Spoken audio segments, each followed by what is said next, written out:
Bugün burada 6 Şubat depremleriyle sarsılan Malatya'mızın küllerinden yeniden ayağa kalkarak geleceğin Malatya'sı olma adına nasıl bir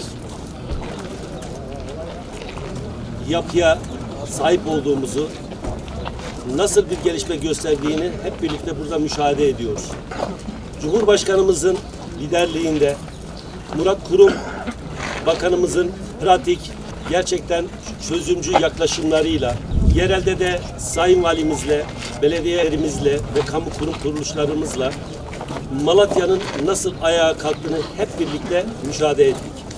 Ve Malatya küllerinden yeniden ayağa kalktı demiyoruz ve küllerinden ayağa kalktı gibi yeni geleceğin Malatya'sını da nasıl inşa edildiğini hep birlikte izliyoruz. Ve geleceğin Malatya'sını sadece binalarıyla, yapılarıyla, altyapılarıyla da değil, sanayisi, ekonomisi, tarımı, turizmi, gençlik, spor ve kültürüyle de geleceğin Malatya'sını inşa ediyoruz. Bu vesileyle burada yaklaşık 7.000 yıllık geçmişiyle devletleşmenin ve şehirleşmenin ilk izlerini taşıyan UNESCO Dünya Mirası listesinde yer alan Aslantepe Höyüğü sadece Malatya'nın değil, insanlık tarihinin de en önemli kültürel miraslarından biridir. Bugün bu kadim mirasın adını sporun evrensel diliyle buluşturmaktan ayrıca gurur duyuyoruz. Valiliğimiz, Büyükşehir Belediye'miz, Yeşilyurt ve Battalgazi belediyelerimiz, Türkiye Atletizm Federasyonumuz ve diğer tüm paydaşlarımız ile birlikte gerçekleştirdiğimiz bu organizasyonun şehrimizin tarihi, kültürel ve turizm değerlerinin tanıtımına önemli katkılar sağlayacağına inanıyoruz. Maratonumuz 21 kilometre, yarım maraton, 10 kilometre koşusu ve 4.2 kilometre halk koşusu olmak üzere 3 farklı kategoride gerçekleşecektir. Türkiye'nin yanı sıra Rusya, Etiyopya, Meksika, Romanya, Gürcistan'dan da profesyonel sporcuların katılımıyla organizasyonumuz uluslararası bir kimlik kazanmıştır. 21 ve 10 kilometrelik yarışlarımız için yaklaşık 500 milli lisanslı atlet kayıt yaptırmıştır. Halk koşumuzun kayıtları ise devam ediyor. Hemşehrilerimizin yoğun ilgisi bizleri son derece memnun etmektedir. Deprem sonrası yeniden ayağa kalkan Malatya'mızın sahip olduğu enerjiyi, umudu ve kararlılığı bu tür organizasyonlarla tüm Türkiye ve dünyaya göstermeye devam ediyoruz. Sporun birleştirici gücüyle hem şehrimizi tanıtımını yapıyor hem de sağlıklı yaşam kültürünün yaygınlaşmasına katkı sunuyoruz. Bu önemli organizasyonun gerçekleşmesinde emeği bulunan Türkiye Atletizm Federasyonumuza, valiliğimize, Yeşilyurt ve Battalgazi belediyelerimize ve tüm çalışma arkadaşlarıma teşekkür ediyorum. Bu maraton sadece kilometrelerin koşulduğu bir yarış değil. Malatya'nın yeniden ayağa kalkışının ve geleceğe güvenle yürüyüşünün de güçlü bir sembolüdür. 7 Haziran'da gerçekleştirilecek uluslararası Malatya Aslantepe yarım maratonuna tüm vatandaşlarımızı davet ediyor. Yarışacak sporcularımıza şimdiden başarılar diliyorum. Katılımlarınızdan dolayı hepinize teşekkür ediyor, saygılar sunuyorum. Değerli basın mensupları, bugün yine şehrimiz açısından çok önemli bir günü hep beraber idrak ediyoruz.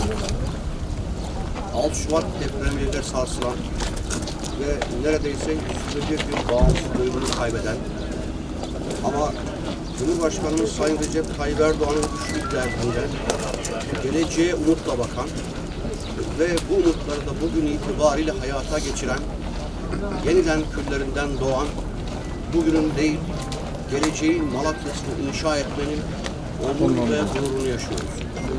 Bugün itibariyle artık ticareti, turizmi, sanayiyi ve geleceği inşa etme zamanı. binaları inşa ettik ama artık geleceği de inşa ettik. Bu kapsamda Büyükşehir Belediye Başkanımız Sayın Sami Eril, ilimizde bir maraton düzenlenmesiyle ilgili bu güzel fikri hepimizi heyecanlandırdı. Bu vesileyle Büyükşehir Belediye Başkanımız Sayın Sami Eril, kıymetli ekibini kutluyoruz.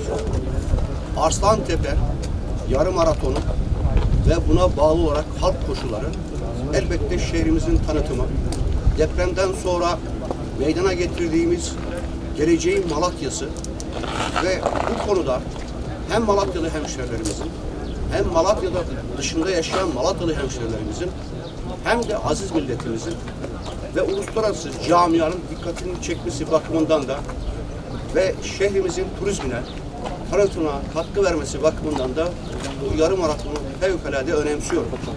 Bu vesileyle hem Sayın Büyükşehir Belediye Başkanımız Sami Er'e, hem Atletizm Federasyonu Başkanımıza, hem emeği geçen bu organizasyonun yapılmasında emeği olan belediye başkanlarımıza, mülki idare amirlerimizin her birine, tüm kamu kurum ve kuruluşlarımıza çok teşekkür ediyorum. Malatya'mızı 2 yılda tüm alanlarda ayağa kaldıracağımızı ifade etmiştik. Tabii ki bir şehri ayağa kaldırmak sadece inşa faaliyetiyle sınırlı olmamalı. Biz diyoruz ki artık Malatya'mızda inşa süreçleri tamamlanmıştır. Bundan sonra ihya süreçleri başlamıştır. Bunun da daha önce adımlarını attık. Bugün de bunun yine bir adımı atılıyor. Şehri ayağa kaldırmak, sporda, uluslararası hem de spor alanında ayağa kaldırmanın bir adımı atılıyor. Uluslararası yarım maraton bugün burada inşallah basın toplantısını yaptık. Yarın da startını vereceğiz. Ben bu uluslararası yarım maratonu düzenleyen Büyükşehir Belediye Başkanımıza öncülük eden, yine destek veren Battalgazi Belediyesi'ne ve tabii ki bizim Yeşilyurt Belediyesi ekibine de teşekkürlerimi sunuyorum. Ayrıca Sayın Valimize de yine Uluslararası Atletizm Federasyonu'na da teşekkürlerimi sunuyorum. Arslantepe yalnızca Malatya'nın değil, insanlık tarihinin ortak bir mirası. Binlerce yıllık geçmişiyle medeniyetin izlerini gönlümüze taşıyan bu eşsiz değerimizin adının böylesine anlamlı bir organizasyonla anılması bizler için ayrıca bir övünç kaynağıdır. Yarım maratonumuz sporun birleştirici gücünü ortaya koyarken aynı zamanda Malatya'nın tarihi, kültürel ve turistik değerlerinin tanıtımında da büyük katkı sağlayacaktır.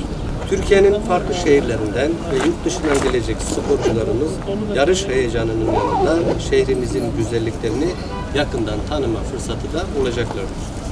Bu maratonun geleneksel hale gelerek her yıl daha geniş katılımla gerçekleştirilmesini temenni ediyoruz.